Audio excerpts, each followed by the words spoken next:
Hello, welcome to Tutors of Life podcast, where we research life so you don't have to. Episode 439. This is your host, Sean Tutor. And this is Sam. And this is a Tutor episode where we try to teach you something new. Sam made some no sugar banana bread. Mm-hmm. Sugar-free. Sugar-free banana bread. Some may call it, yeah. And it is good. It wasn't bad. I think you did a good job. Yeah. Is it as good as a fresh banana bread? No. This is what it is. It's literal banana bread. Bread that tastes like banana. It's just a lot of banana. Yeah. It did, one of the options was to put, chocolate chips or nuts in it. So we had chocolate chips in our cupboard. So I don't usually like chocolate chips in my banana bread, but because there was no sugar in it, it really actually helps, balance it. It's what gives it the little sweetness, which is nice. Yeah. But yeah, so it turned out really well. Really well, actually. It did indeed. Mm-hmm. And it baked super well. It looked like it did. Yeah. But yeah, so it literally tastes like bread with banana flavoring. That's what I would say. Yep. So yeah, I liked it. I actually really like it. Me too. Cool. Mm-hmm. Pretty healthy too. Yeah. Because it was just the whole wheat flour. Yeah. Eggs, salt, bananas, cinnamon, baking powder, baking soda, coconut oil. Jeez, that is pretty healthy. Mm-hmm. And chocolate chips. Chocolate chippies. Mm-hmm. Sweet. All right. I was asked to do a podcast on funding for your first rental. What this will be is all things funding for a flip or a rental. Not all things, just a good where to start. Beginners funding for rentals or flips. I like it. Okay. Number one, the most common, the easiest thing. I wouldn't say the easiest. That's a lie. The most common thing is a conventional loan. Residential? Just a residential conventional loan. Mm-hmm. You got to bring 20 to 25% down. Yeah. And can you use your first-time home buyers, a first-time home buyer's loan on, a duplex?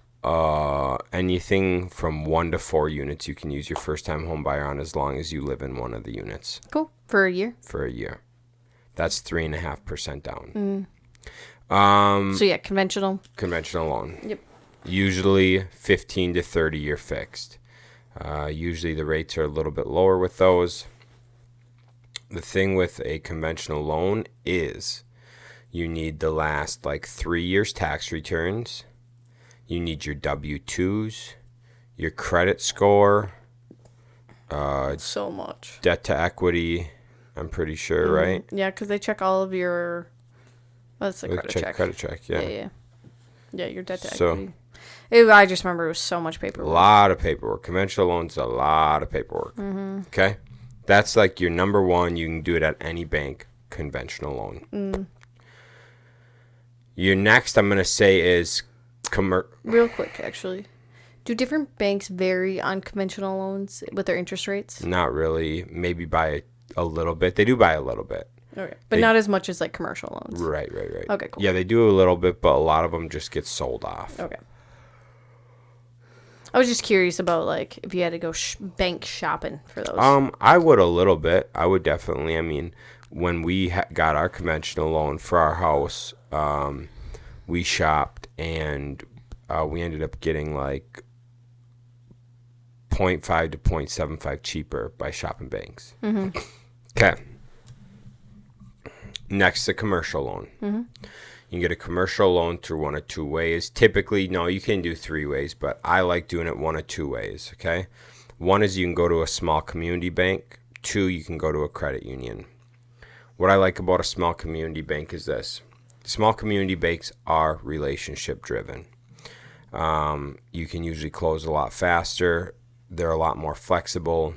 You don't have to show them your W-2. You got to show them your tax returns. So tax returns and PFS, personal financial statement. And you can just Google search personal financial statement. The bank will give you Oh, a yeah, sheet. they'll do them The too, bank yeah. will give you a sheet to fill out. You go through what's your assets, what's your liabilities, and it's just a big balance sheet for your life. Commercial loans through a community bank is great. You can do a lot of your construction loans through there. There's a thing called burring, and if you know what rentals are, you know what that is. Buy, rehab, buy,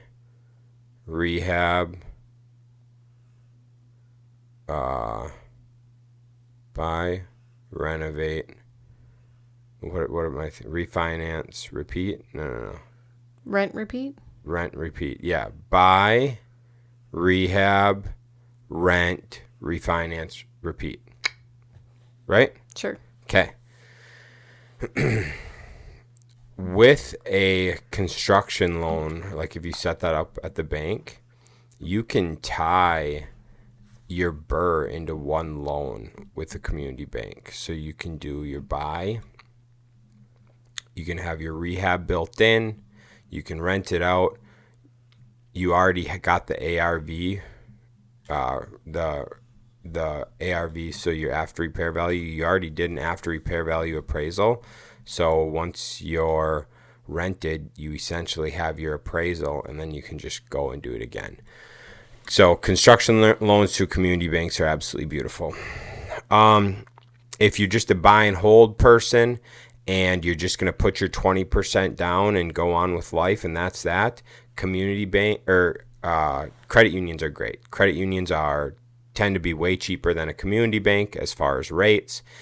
Typically, it's more paperwork. It takes longer to get a loan. Don't be surprised if it takes you 45 days to get a loan. There's more oversight, more paperwork, etc. But your interest rate's usually like 1 to 1.5% cheaper than a community bank. Mm-hmm. Got anything to add on those? Nope.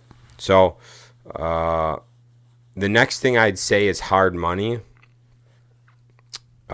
This is if you're burring or if you're flipping. Mm-hmm. Hard money would be you get a hard money lender. You put 20%, 25%, whatever, depending on how good the deal is. If they'll give you up to 65% loan to value. So if you get a good enough deal and you can have your purchase and your rehab at 65% loan to value, then you don't even have to bring any money. Mm-hmm.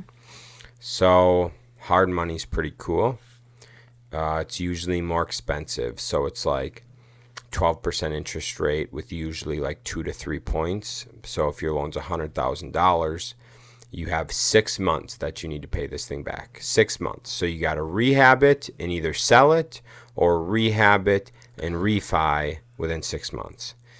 And so let's say you buy it at $100,000. You'll be like 2 to 3 points. So $2,000 to $3,000 you'll have to pay at the end of the loan, plus 12% interest on $100,000 for 6 months. Mm-hmm. Or however long you keep it. But right. So, and those, like, generally too, you have late fees if you can't pay it back in time. Yeah. Yeah. Extension fees, yeah. Stuff like that. Yep. So it's good. It's a good option if you need it, but it's probably the most expensive option. Yeah, is sure. hard money lending. Mm-hmm. And then you'll need to refi out into a conventional or commercial loan. Mm-hmm. There's also a debt service cover ratio, DSCR loan. And a DSCR loan is that if you're buying multifamily, debt service coverage is what they're looking for. So I think it's like 1.2 in our area. So you need to bring in 1.2 of the mortgage in rents. So if the mortgage is like $400,000, you have to bring in, what would that be? $4,800 a month. Yeah. Yeah. So it'd be like you got to bring in $4,800 a month. In rents. In rents for a $400,000 loan. I think that's what it is. Okay. Debt service, or it's 0.8. It's either 1.2 or 0.8 or something like that. Whatever. You get the drift. So you can do that. That's usually like a lower percent interest rate. It's like fixed for 15 years. There's usually pretty big penalties for paying it off early, stuff like that. Usually amortized over like 30 years. So DSCR loans are good too. Probably one of the sweetest things you could do is get private money. Yeah. Private money. I got a friend I'm working with. We're doing some work on one of his. He's an investor in the area, and he's got private money. So someone lends him money at an interest rate, let's say 8%, and he does a 5-year load with a 20-year AM. Oh, sorry. Oh. And so, he balloons out in 5 years, but he gets private money. He doesn't have to go to the bank. He built a relationship with someone, and they are in first position on the loan. Mm-hmm. So they know that it's a good deal. And so, boom, they get private money. So private money is just that. Family, friend, whatever, is willing to give you cash for a percentage return. Mm-hmm. Private money. Next would be seller financing. Yeah. This is probably the sweetest thing I think. This is probably the sweetest thing you could do here. This would be the seller, either doing a seller second, which would be paying your down payment down, and then you go get a loan, or fully seller financing, and they carry the note. They have the property paid off or whatever, or close to paid off, so they carry the note, and you just pay them monthly installments. You might have to bring 5, 10, 15, 20% down or whatever. Sometimes you don't have to bring anything down, and you just seller finance it. This seller financing is sweet. Like, if let me see here. Go ahead.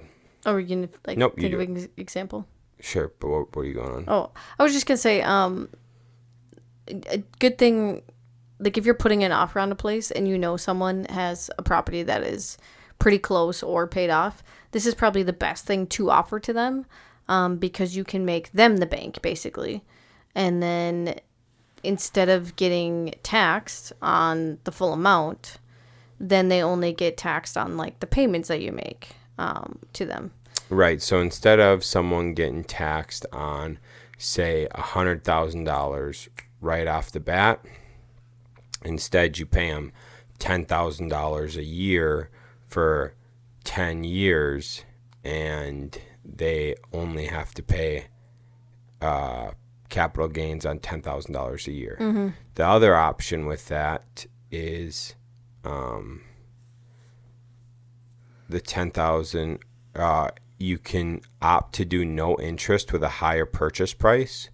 If you do no interest with a higher purchase price, then they only get taxed at capital gains, which is 0.2, instead of income tax on that interest, which is like 0.35, 0.4. Yeah. So that's where, it can be very beneficial. Like, I was actually discussing one with a gentleman earlier this year. He wanted $450,000 for his properties. I was like, the only way I'm giving you $450,000 is if we have 0% interest, and I pay you over 10. We do a 25-year AM, and I pay you over a 10-year period or whatever. I think maybe it's 8-year. And he was like, why would I not do interest? And I explained to him, and he's like, oh, yep. That makes a lot of sense. Mm-hmm. The only reason we didn't do it this year is he's got 5 years till he pays it off, so he wants to pay it off and then do it. And I'm like, all right, whatever, sounds good. Yeah. So it's looking like a 3 to 5 year play before we can do that. But the point is we're going to do a no interest but a higher purchase price, mm-hmm. so that he gets a better tax advantage, and then we don't have to pay the bank. Yeah. So. Yeah. So then all the payments we make go directly to paying that off, which is nice. Yeah. The big thing to look at with that, though, is it's got to have a long enough time horizon. Mm-hmm. Like the deal with him was 8 years. At 8 years was the point where it was like, maybe it was 10. Depending on the offer, it was anywhere from 8 to 10 years. Depended if the higher purchase price with no interest rate compared to the lower purchase price with an interest rate.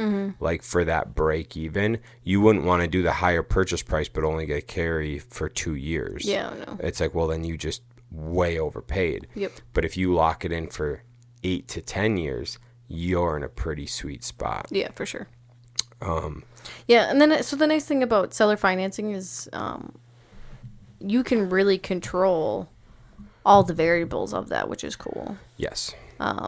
Obviously, the seller has to agree upon it, but it's not like a bank where it's like, nope, this is your interest rate, this is your arm, all that stuff. Right. So you can kind of play with it as much as you want. Yeah, you and the seller can work together to figure out what is going to be the most mutually beneficial, what will make both parties the most money. So like when we offered on as fourplex, like we gave him 3 different seller financing options. And we based it all on like what our monthly payment would be that we could make it work. And then he came back with, he's like, well, what if, he's like, is there any way we could do this? And I was like, for sure we could do that. It was just another way that we keep a similar payment, just a little bit different of a structure. I was like, yeah, you bet we could do that. So there's a lot of, what the thing is, dude, and where a lot of people don't like do this or get scared is like, you have to trust the other person that they're going to perform, but you get to, like Sam said, control the variables, keep everything in-house. You're not outsourcing it. You know, you're like coming to an agreement and making it happen. Yeah. Have an attorney draft up the documents. You're good to go. And you can change too, like how you do it. Like if you still, like the title is, or the deed's in your name, or if the deed's in their name. Dude, that's option to purchase. That's getting a little deeper. Yeah, is it? Yeah, normal seller finance in Wisconsin, technically you need to record the deed, I believe. Or maybe that's just land Right, contract. but remember we were looking it up, like who... Yeah, there's different ways to do it.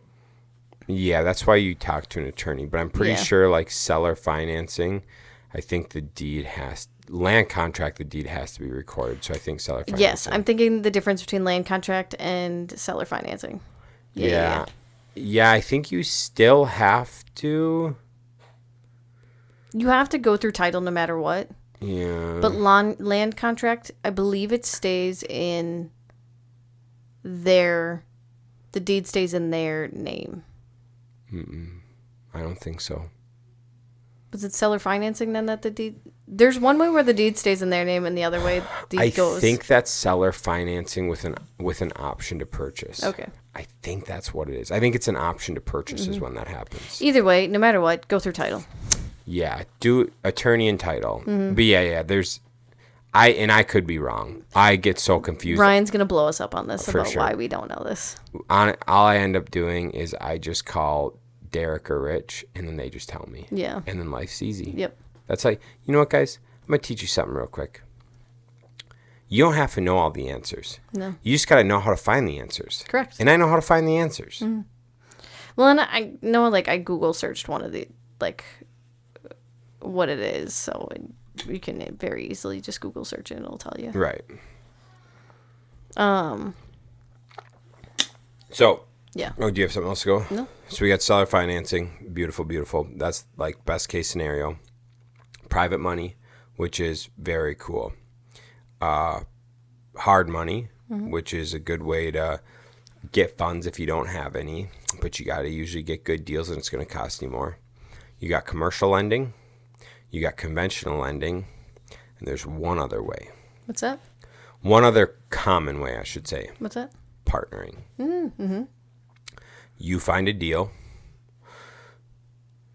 then you get someone who's got the money. And I'm going to tell you what, there's a lot of money out there. So, oh man, I'm going to say there's, technically private money's in this category as well. or the thing I'm going to bring up is in private money, but we'll get there. But so partnering is this. I do marketing. I find a property. I go, Sam, I've got this property I found. If you're willing to come in, bring the money, and have a role, like take a role, and maybe like I do the rehab and you do the management, will be like 50-50. Actually, we've been told not to do 50-50, but let's just say 50-50 for right now. People recommend doing like 51, then Sam would be 49. Then I stay in control, but whatever. Let's just say 50-50. I find the property. I'm going to do the rehab. Sam's going to bring me the money and property manage it. So we're going to be 50-50 partners. We make a partnership, set up the roles, go through the whole shit with the attorney. What happens if one of you don't do your role, shit like that. Boom. So that's a good option. Is finding a partner, because there's a lot of people out there who've got money but don't have the time. So then let me tell you the thing on private money, another option on private money. Sam's got a self-directed IRA. Okay, let's say Sam's got a regular IRA, but she's going to turn it into a self-directed IRA. Sam can then, this doesn't work. She's my wife.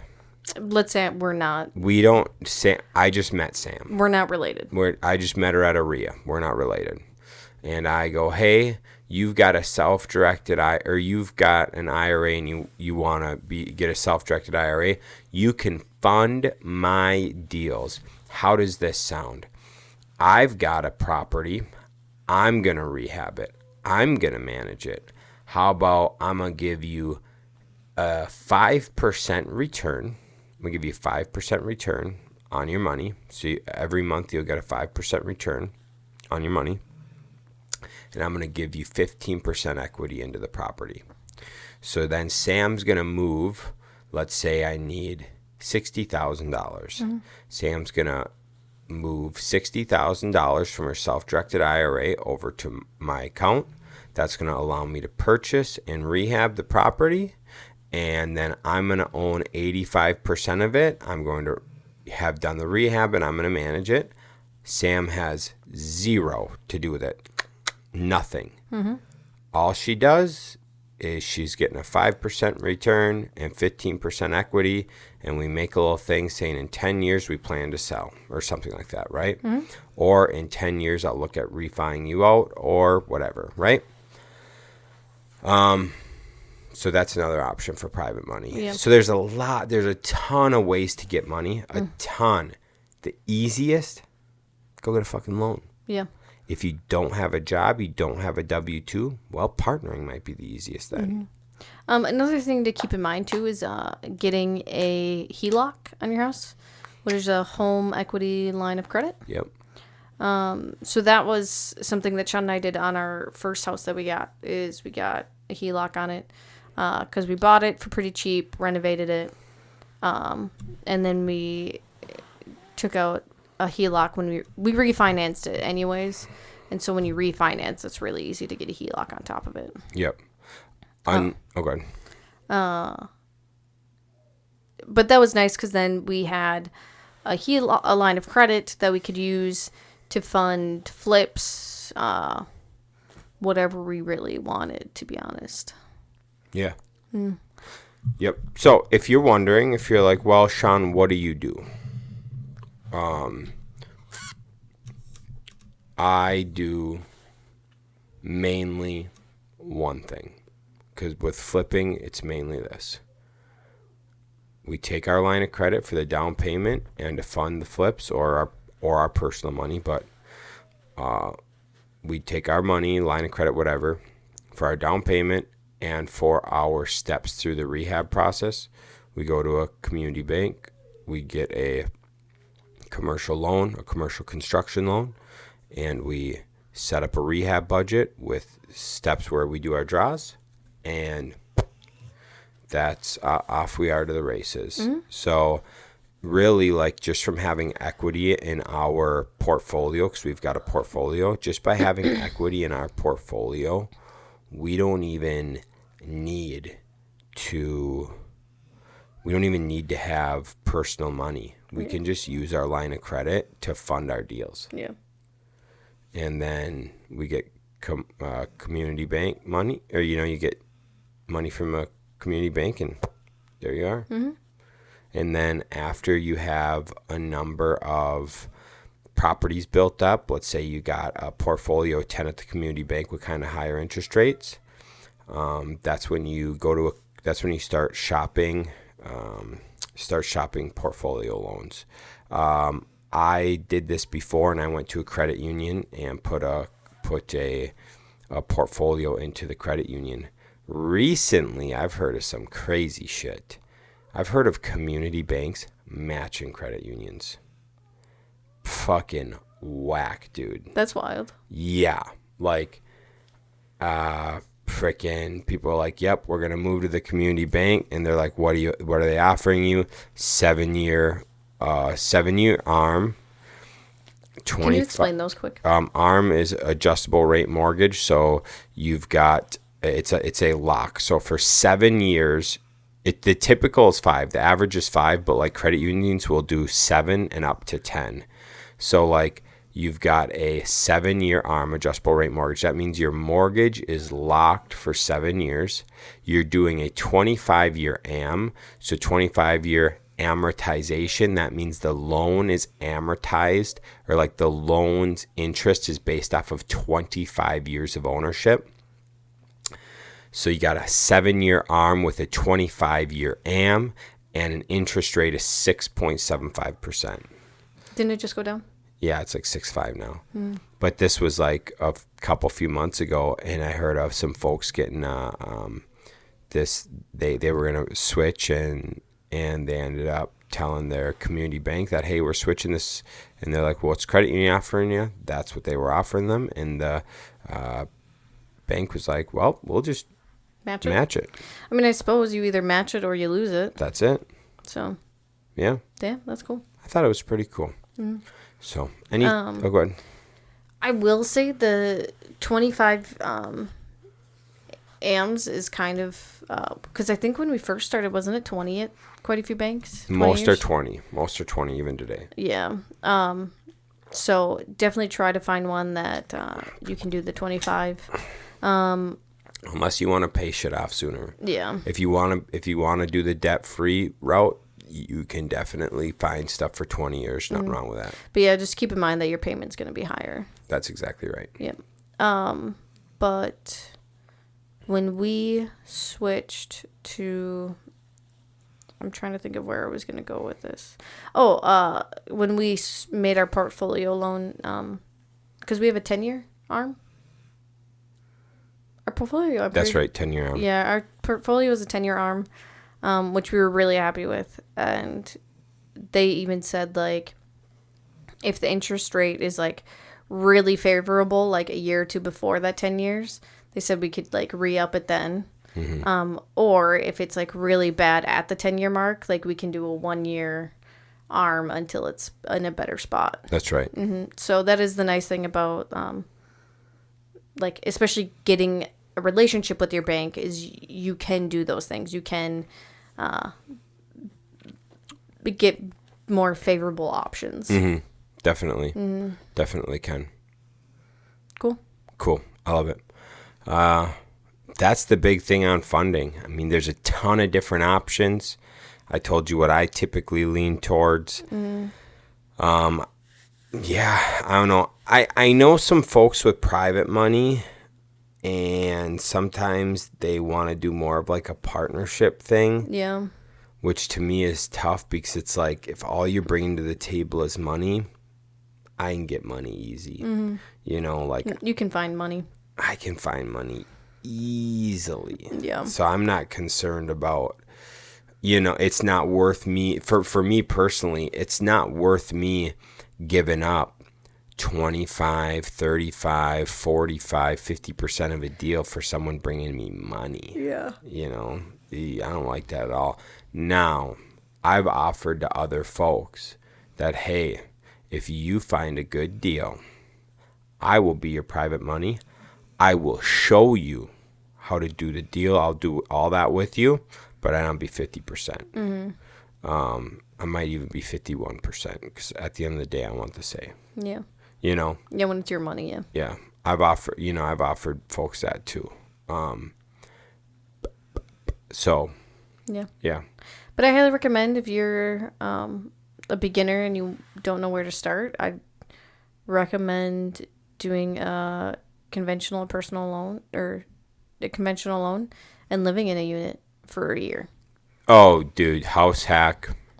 Fucking house hack. Go live in a 2, 3, or 4 unit, so a duplex, triplex, or quadplex. Go live in a unit for a year. You need 3.5% down, and you just got yourself into a nice rental with the lowest market interest rate for a 30-year term. Fuck yeah. I want to do that now. I know. We wasted ours. On what? Our first time FHA. Bro, you can get them all the time. Can you really? Yeah, if you don't have one, you can get another one. I didn't know that. I'm pretty sure, yeah. I think so, dude. Because my mom got one. Or she got like a, maybe she didn't. I think she got a conventional with 5% down, though. Huh. Yeah, like I think you can. I don't know. Anyways, we got a VA loan. That's 0% down. I know. So, there's that option. I know. That's what I was like thinking about. I was like, man, we still haven't used your VA loan. I know. You can use that whenever. Whenever. On anything we want. That's kind of cool. Yeah. I'm telling you, dude. Let's fucking go. Let's move into a 4 unit. Yeah. Let's go from having this nice, beautiful private yard that Shaun doesn't like because all the neighbors can see into our backyard to let's go into a duplex where we have 3 families living right next door to us. A 4-plex, you mean? Yeah, 3 families living right next door to us. Yeah. I know of the place. I've got a property in mind. I don't know if I like that. We could have done. Remember where we could have done it at? Lake Wissota?